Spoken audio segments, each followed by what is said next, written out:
Hi everybody. Happy Friday, first of all, and welcome back on VCTV, the Venture Capital TV from La Token. My name is Sunny Mohanty. I'm the Regional Director of La Token and also the host and moderator of VCTV. So I welcome you all back, and I'm also back on VCTV after a short break in Dubai where I was visiting in person to attend one of the biggest conferences of this year. So yes, as you can see, I'm in a different location, all in a lockdown, sort of not a lockdown, but a stay-at-home notice served by the Singapore government in a hotel room for 21 days. Isn't that exciting? All right, we're going to discuss about why some countries, not companies, sorry, why countries are banning cryptocurrencies. Obviously, countries do ban, and then they realize it's not a good idea.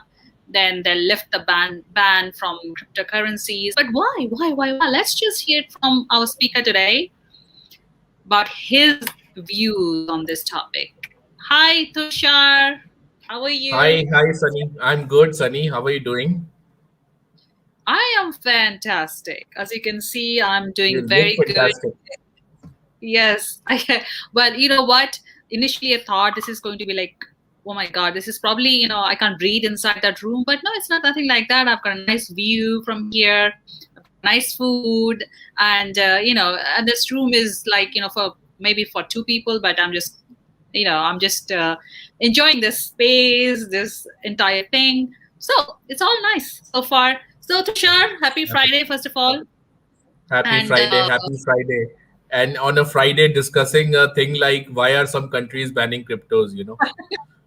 and you're the only one And besides I'm that, the only right? one. I don't Yeah. know, but I think people got scared. they didn't, they didn't. They thought, all this negative thing about crypto, so everybody ran away. Yes. Probably they just thought, no, this topic is not for us. We're not going to talk about it, so we're not going to attend VCT. But anyways, you are the brave one. Let's just hear your honest views. Tushar. And I mean, we read it in news all the time. We listen, we read, we talk. But what are your honest views? I mean, I think you have experience in crypto space, in terms of not crypto but NFT space. I remember we had a show when when you were discussing about NFT. So that's a non-fungible token, and cryptocurrency is a fungible token. But it's both are based on the blockchain digital ledger technology. So let's just hear your honest views about cryptocurrencies. What do you think?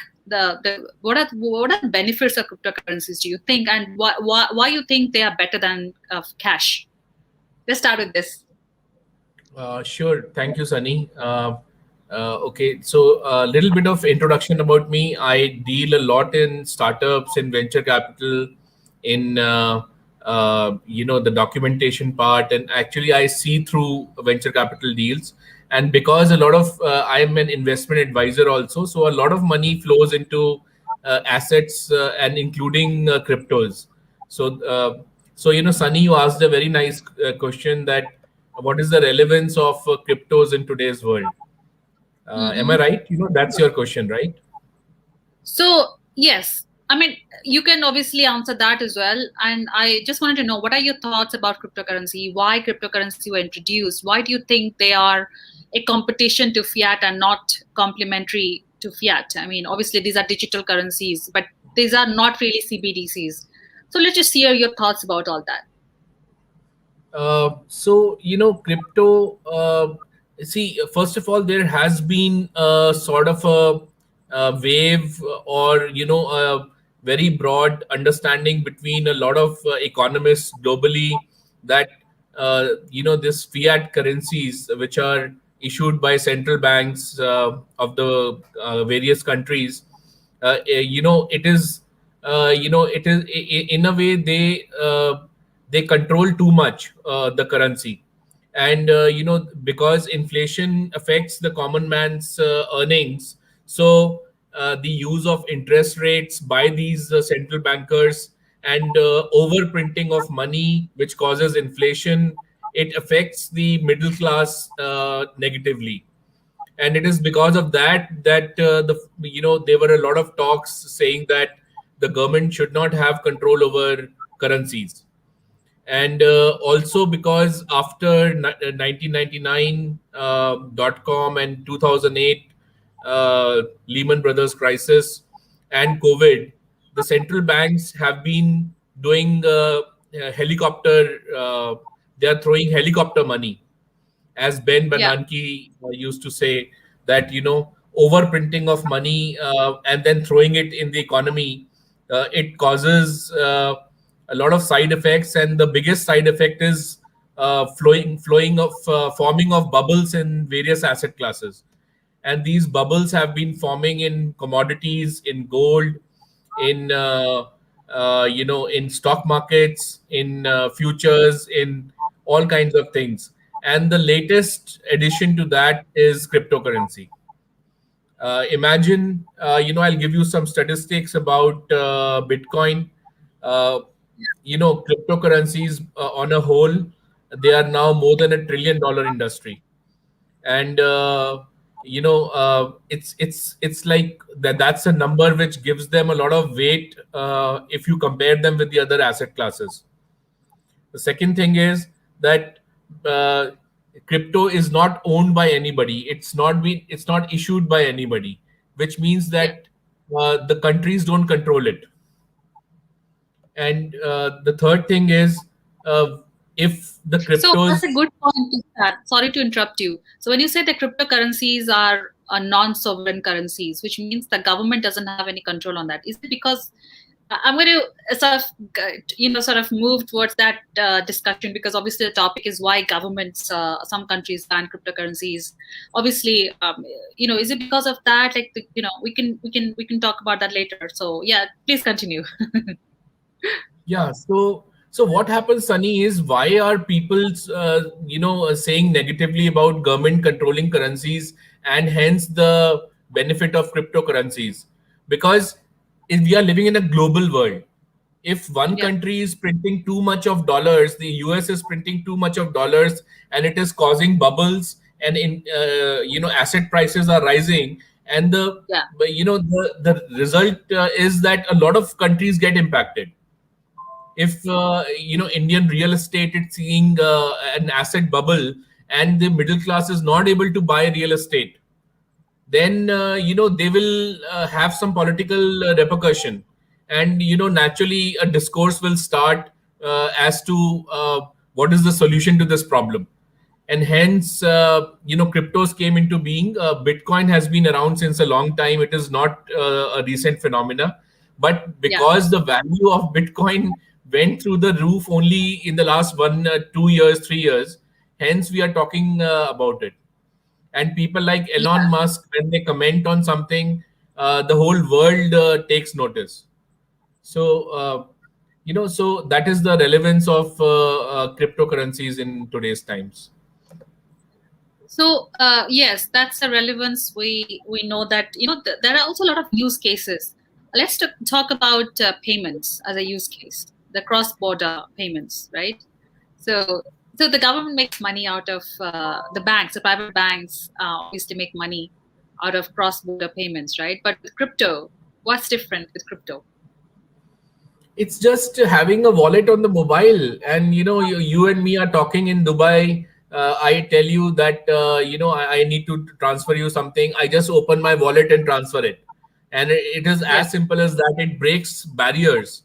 And just like international mobile calls are very expensive, and similarly remittances globally have been the preserve of bankers, and they yeah, have been very expensive. They have been milking the whole financial system.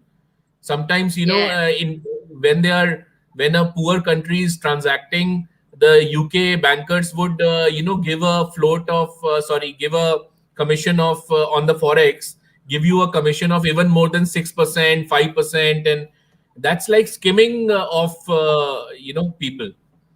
And crypto, the plus side and the negative side both is that plus side, easy flow cross border.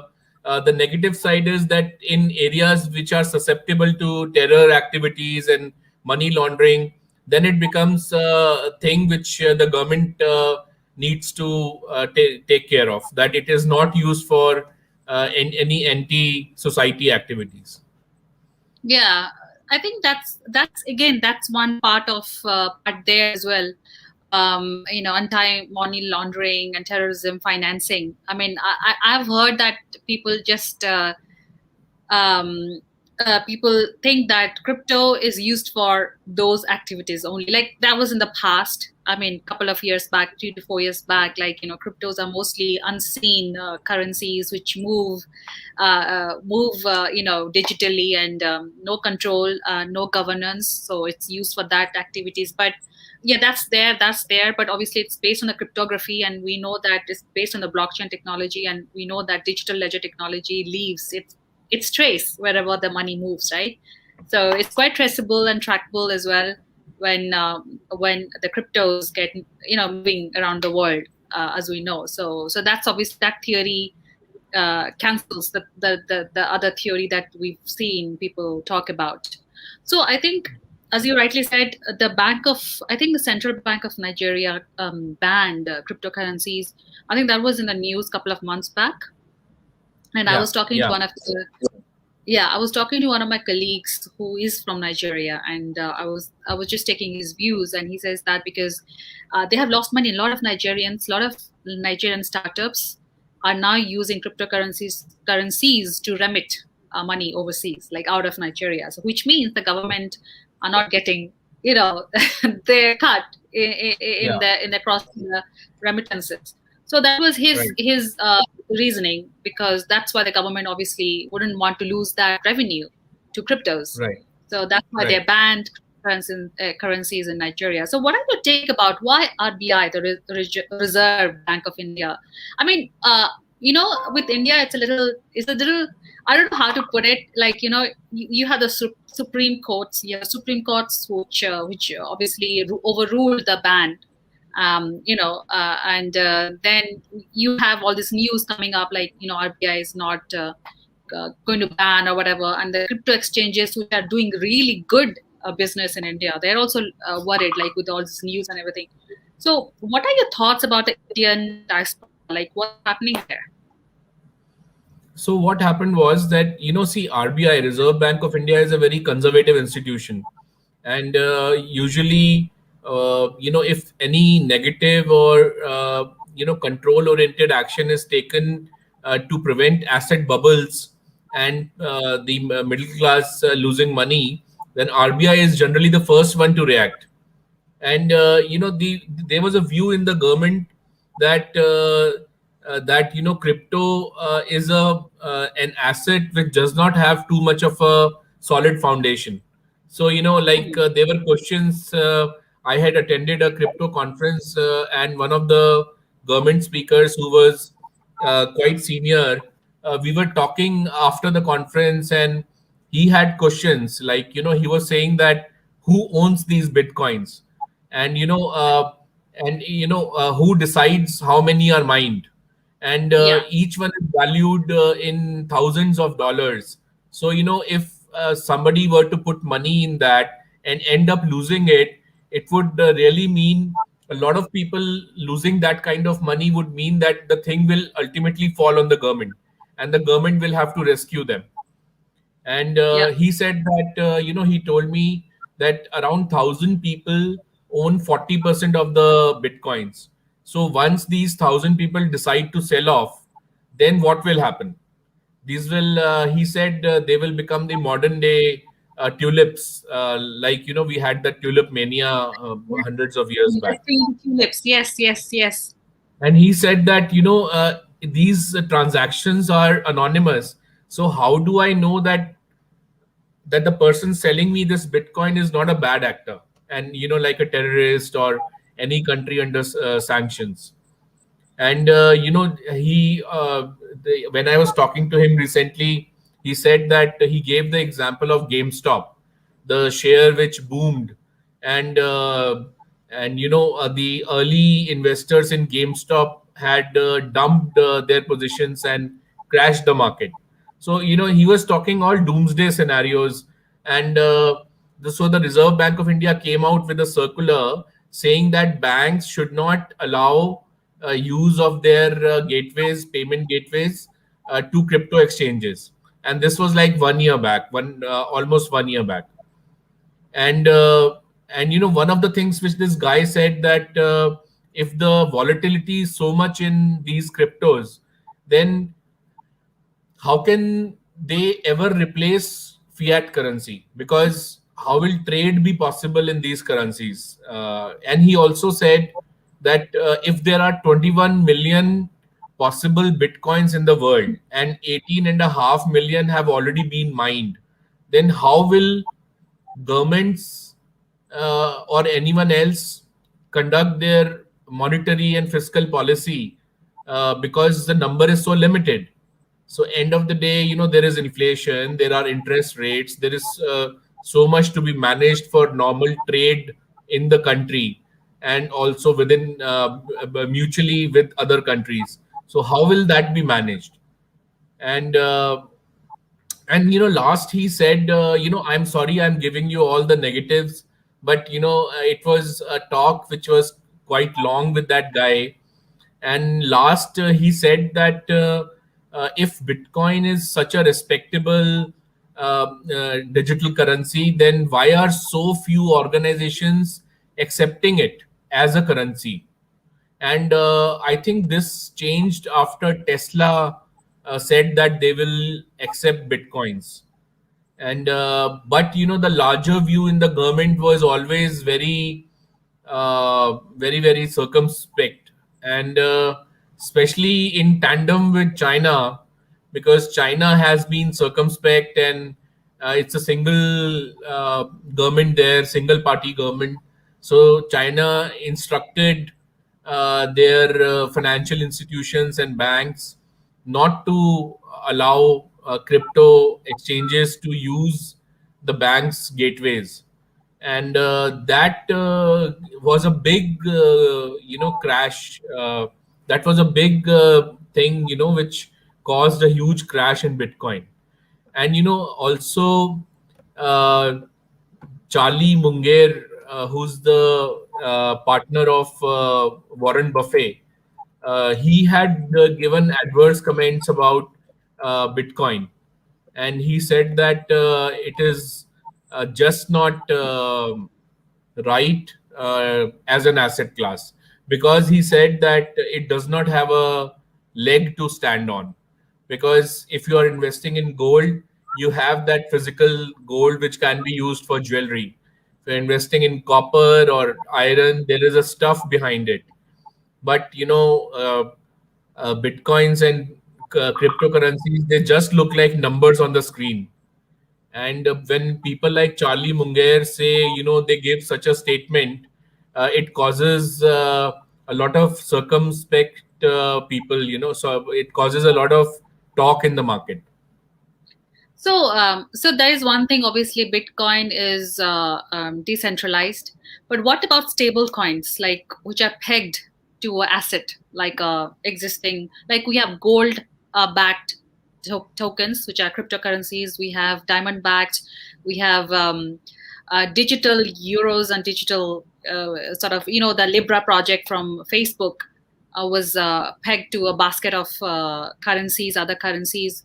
So, do you think governments are going to introduce such currencies going forward? It is definitely something which will happen, Sunny. That's a very intelligent and amazing question. Uh, if a crypto can be backed by gold, then look at when IMF came along, International Monetary Fund, and when the Bretton Woods conference happened, and the first time uh, currencies were depegged from gold, then the bubbles in asset classes have been caused because the central bankers are free to print as much money as possible without bothering about protecting it with gold. Yeah, And so especially the move by China to make a digital yuan is it's the second largest economy in the world. And yeah, if the benefits of that uh, just like euro, yen, and dollar, US dollar are global currencies, so China also wants to make yuan the global currency. And given the way things are, it is in direct competition with Europe and US. And if China has a success in digital yuan, then of course US and Europe won't sit idle, and they will also create digital dollar and digital euro. Hmm. And whether it will be backed by gold or not, I am not sure, because see, gold itself is an asset class which is quite volatile. It goes up for years, then it goes down for years. So I really don't know if there is enough gold in the world to back the kind of money which these guys have already printed. Hmm. So all these are questions around the international monetary angle. Yeah, yes, you're right, Tushar, on that aspect as well. I think, in my views, what I see where we are headed to is like with the coronavirus pandemic, where everything was cashless because of the lockdowns. I think everybody went digital, right? And that's when the crypto also picked up, like the trading in India also, even though it was, I don't know if it's banned or The not right statistic now. is that 100 million Indians have invested in cryptos already. That's the statistic, as per Yes. exchanges.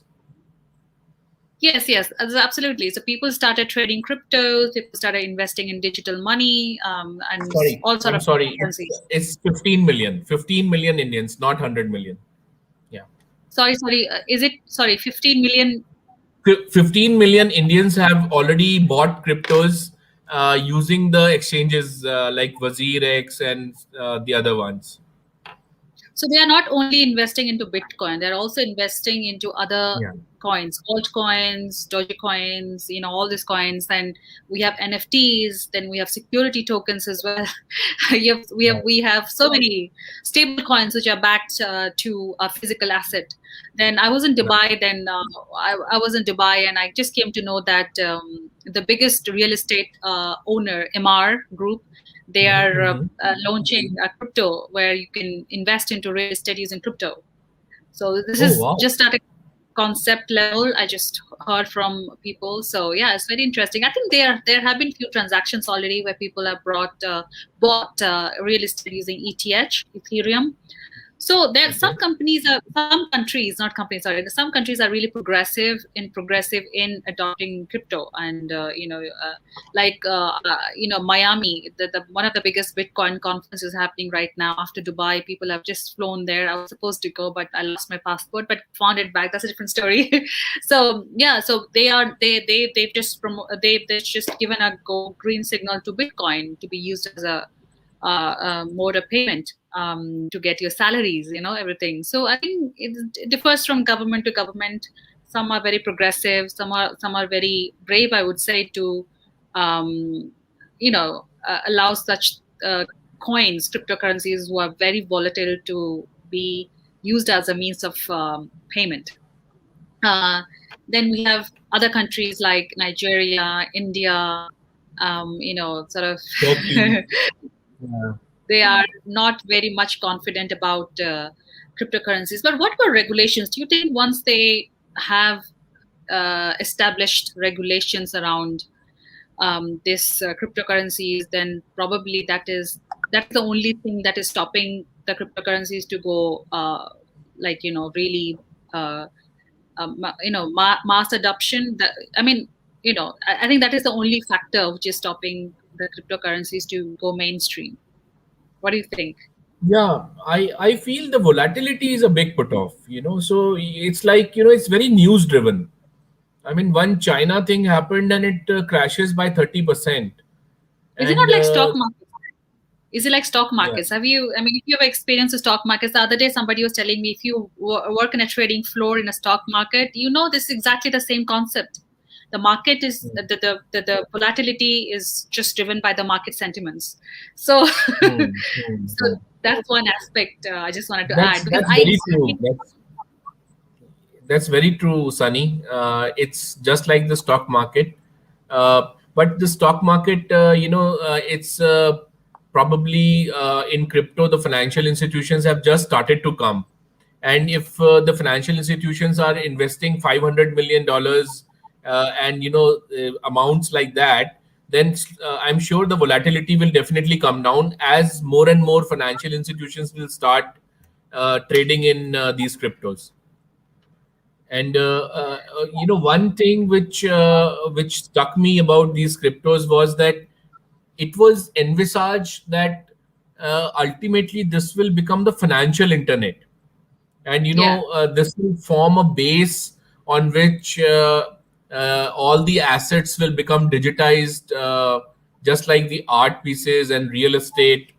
And uh, and the difficulty in dealing with financial intermediaries like investment bankers and the bankers per se won't put off large number of people to come and trade in these digital assets, and many of them NFTs backed by real assets like paintings, art, and any kind of asset like real estate or any other asset. So it is envisaged in such a way, and blockchain, as you rightly said, Sunny, end of the day the records cannot be taken away. Yeah. And so that brings innovation, because one is sure that on the record side nothing will be erased. And Yeah. that's why we are seeing smart contracts, we are seeing decentralized crowdfunding, value transfer, different modes are getting done. I was speaking to a UK investor yesterday, and she deals in high priced art, and she was so enthused and excited by the possibilities of NFT and DeFi. And Yeah. she felt that all these years, this was what was lacking in her market. Oh, oh wow. She's an investment banker. No, she's an investor, and she also helps other investors get access to high quality art. and Ah, and the art market is very, is held by very few people. And right. because DeFi makes it, and NFT makes it so easy to make them digital assets. So that's what she and me were talking about, and she was very enthused that this kind of innovation has come in a market. So basically, if I understand you correctly, the physical arts are obviously the market is very small, as you rightly said. So with NFTs, but obviously the reach is there, right? Obviously her current portfolio companies where she Yeah. has invested into probably would be, venturing into NFTs now because they are a digital form of art and also based on the digital DLT ledger technology, right? Right, right. Absolutely right. All these technologies have come in the hands of the common man using the internet and using the financial internet, which means the backbone of these blockchain and crypto, and all these technologies. And I'm sure, just like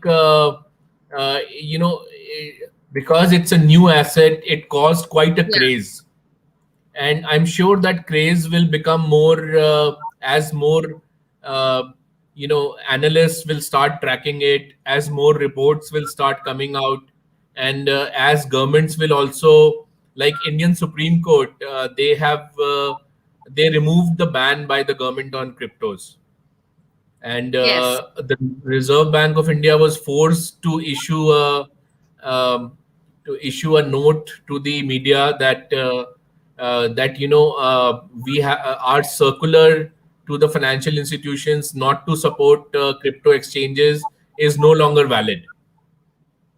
Hmm. And Okay. the one thing about cryptos is that there is a FOMO factor also, fear of missing out. And people feel that if Bitcoin were to go to $100,000, then they shouldn't miss the wave. And in fact, that's what Charlie Munger, who's the partner of Warren Buffett, he also said of these FOMO guys, that like somebody else is trading something, and you decide I can't be left out, and hence you start trading it. So So I so know the that's FOMO effect.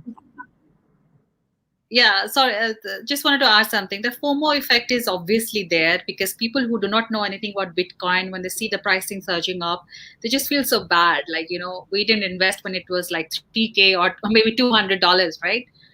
But on the flip side, people have lost a lot of money as well, right? In this cryptocurrencies. So I think I have actually spoken with many investors who are institutional investors in Bitcoin. So their take is it's a long-term investment. Look at Bitcoin as a digital gold. You have physical gold. Look at Bitcoin as a digital gold. Don't expect to be a millionaire overnight by investing in Bitcoin. So again, you have to do your research, you have to do your homework, you have to speak with the sort of investors who have the experience in this field to be able to guide you through this. There's so many tokens out there in the market. So which one is the right one for you? So the asset managers are as well there to help you out it's because amazing. Yeah. yeah, It's amazing. I mean, Elon Musk says about the Dogecoin that you know Dogecoin to the moon. I think he tweeted something like that. And because he had sent a Tesla car on a SpaceX rocket to the orbit, then people, yeah. they are waiting for the day when he will send a basket of Dogecoins on his SpaceX rocket, and the Dogecoin will zoom 100 times. Yeah. His one tweet can move Bitcoin price in an overnight, and anything can happen. Yeah, Anything I can mean, happen. this guy, but I find it quite strange. He said that because Bitcoin mining takes a lot of energy, hence it is against the environment, right?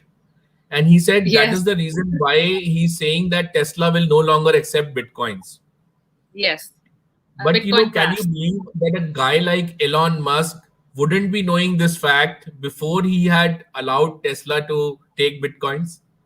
Absolutely, absolutely, absolutely. So there are different views in the market, in the news. You see, like, when that statement came out and Bitcoin crashed, you can see a lot of reviews from all these, sort of who are supporters, big supporters of crypto coins, big crypto, not big supporters of Bitcoin and not supporters of Bitcoin. So there's a lot of sort of news going around, and Yeah. basically one of I the theories stood out was that he himself is going to buy all those bitcoins once it went down. He That can was buy just it. not it's not me, it's just one of the articles just mentioned that Okay. that's how they control the value of the bitcoin and the volatility in the market. But anyways, that's what it is going around. I mean, it's very interesting space. I'm a part of this space and I see a lot of things happening, moving every day. It's not static, it's moving every day. You have a new news on these coins and tokens and everything. So very interesting space. I hope like a couple of years from now, when we see this recording, we would be like laughing about it, like, oh my god, we're just discussing this thing. It was not regulated space, and then people were saying that probably this is used for terrorism, anti-money laundering. Now it's become mainstream. Who knows? One of the countries like Miami, who just is one of the front runner in making it mainstream. If it is Right. successful, then governments may embrace it. Look at the currencies of Venezuela and Brazil, so weak against dollar, right? I mean, I see a lot of crypto interest in those countries as well because of the sheer fact that their currency has no value against a dollar, right? So weak currencies. So yeah, so there are Zimbabwe, people come in with huge packet of notes, Zimbabwe dollar, and you can just, the currency has lost the entire value. yeah, exactly.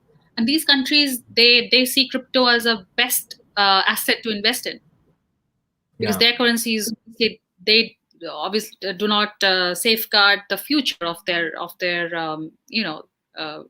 of their country. So Mhm. yeah, so let's see what happens with regulations and everything else. I hope every government sort of supports cryptocurrencies. I'm not only talking about Bitcoin here. I'm talking about other cryptocurrencies as well, which are circulating in the market. And like There China, is a more, yeah, there is more requirement of more security around the wallet system, because people have said, many lost uh, their cryptocurrencies from the wallet, and also systems crashing, and because there is no central authority to hold this whole thing. So those are also some of the worries which the users of the investors in crypto have.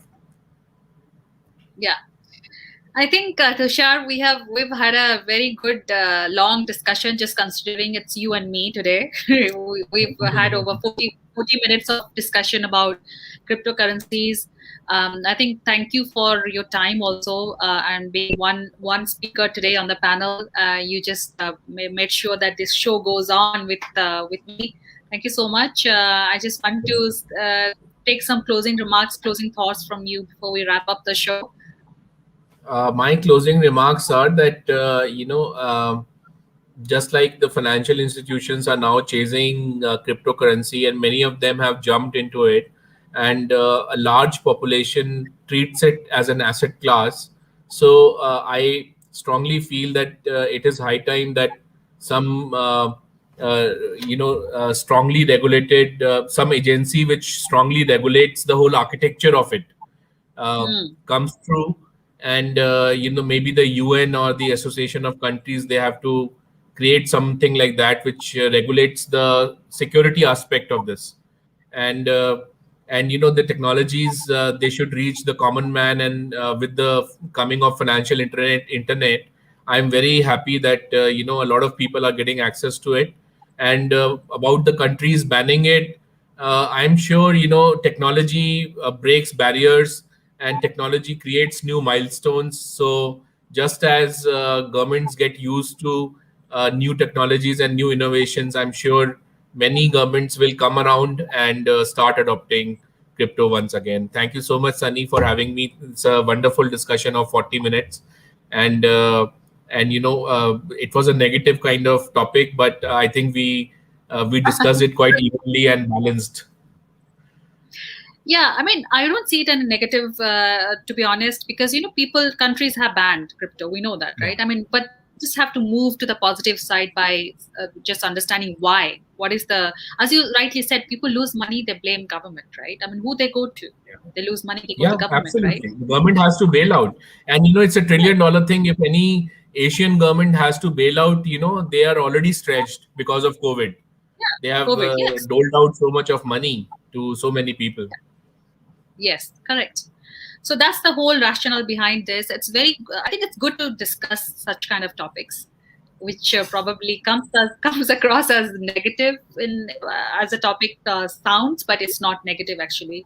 It's just Sure. enlightening people what exactly are the pros and cons of investing into cryptocurrencies. We are not giving any investment advice here. We're just giving Yeah. general knowledge. Absolutely, absolutely. Not an investment side. This is the disclaimer from my side. I don't hold any crypto, and neither I'm against cryptos. So all this thing is just a way to educate the people watching this show. Absolutely. Thank you so much, Tushar, for your time again today to being on Thank you. VCTV. I hope to see you back next week. Until then, Sure. have a great weekend and I catch you soon. And for viewers, I'll be back next week with another set of speakers. Till then, stay safe, stay happy, and see you later. Bye.